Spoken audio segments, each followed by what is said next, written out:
50,000 बच्चे पैदा होते हैं, जिनमें से कुछ मोटे, कुछ पतले और कुछ होते हैं खास, जिन्हें स्पेशल चाइल्ड भी कहा जाता है। ये बच्चे अपनी माँ की आंखों के तारे होते हैं।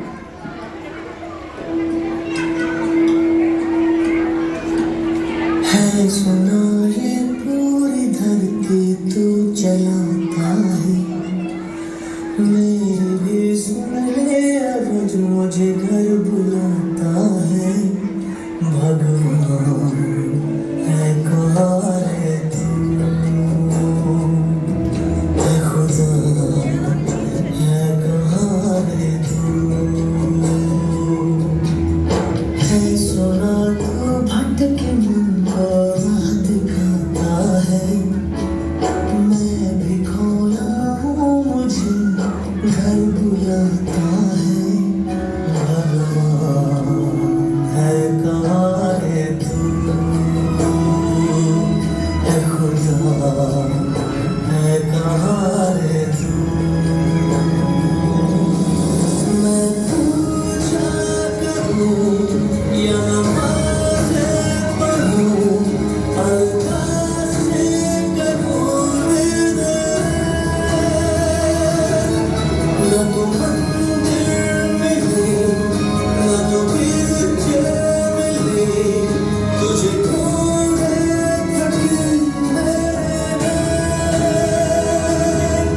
तुझे ढूंढे थके मेरे नैन, तुझे ढूंढे थके मेरे नैन।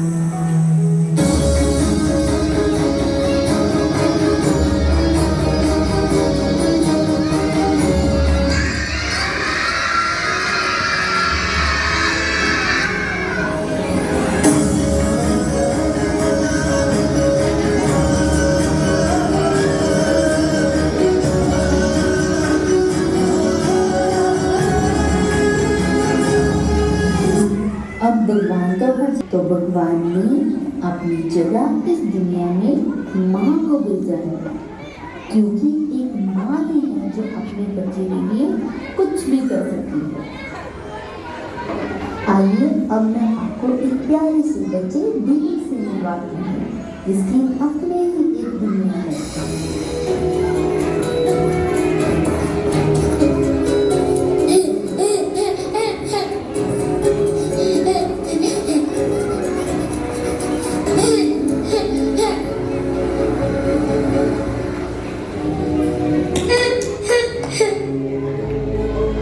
मेरे सपनों की दुनिया में सूरज आ रहा है, ओके येलो। बिबुल, ओ बेटा बिबुल,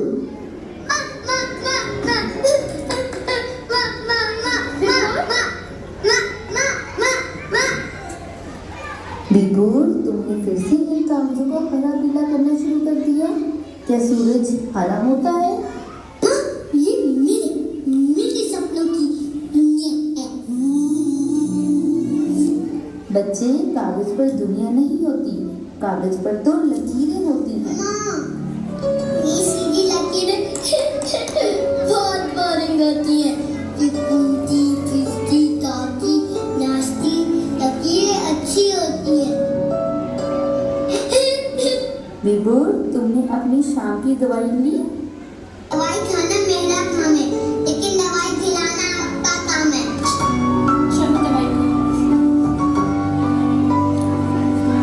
चलो बेटा, अब जो मैंने आपको कल सिखाया था उसकी एक बार प्रैक्टिस कर ली।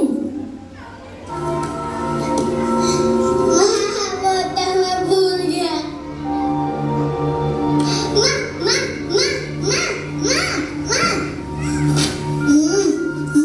मैं सब कुछ क्यों भूल जाता हूँ?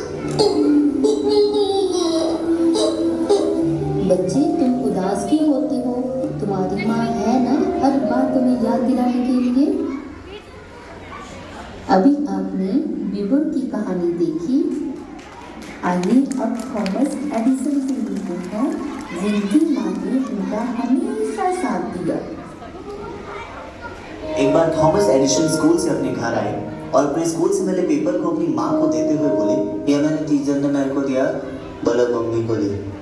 क्या लिखा है?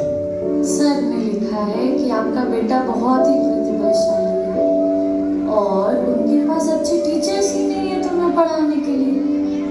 तो उन्होंने लिखा है कि या तो उसे अच्छे स्कूल में डालिए या तो आप खुद से उसे पढ़ाइए। आज से तुम मेरे से ही पढ़ोगे, जाओ। ये सब सुनने के बाद एडिशन अपने आप पर गर्व महसूस करने लगे और अपने माँ की देखरेख में पढ़ाई करने लगे। और फिर हमें मिला हमारा थॉमस एल्वा एडिशन। एडिशन की माँ की मृत्यु के बाद उन्हें उनकी माँ के कमरे से वो स्कूल से मिला वो पेपर मिला। उन्होंने उसे खोला और उसे पढ़ने लगे, जिसमें लिखा था कि आपका बेटा मानसिक रूप से बीमार है, उसे हम नहीं पढ़ा सकते, इसलिए उसे स्कूल से निकाला जा रहा है। ये सुनकर एडिशन भावुक हो गए और फिर उन्होंने अपनी डायरी में लिखा, थॉमस एडिशन तो एक मानसिक रूप से बीमार बच्चा था, लेकिन उसके माँ ने अपने बेटे को सदी का सबसे प्रतिभाशाली व्यक्ति बना दिया। तो आपने देखा, जब थॉमस एडिसन का साथ किसी ने नहीं दिया, तब वो माँ ही थी जिन्होंने उनका साथ दिया और उन्हें एक कामयाब इंसान बनाया।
खुश है नसीब के तू है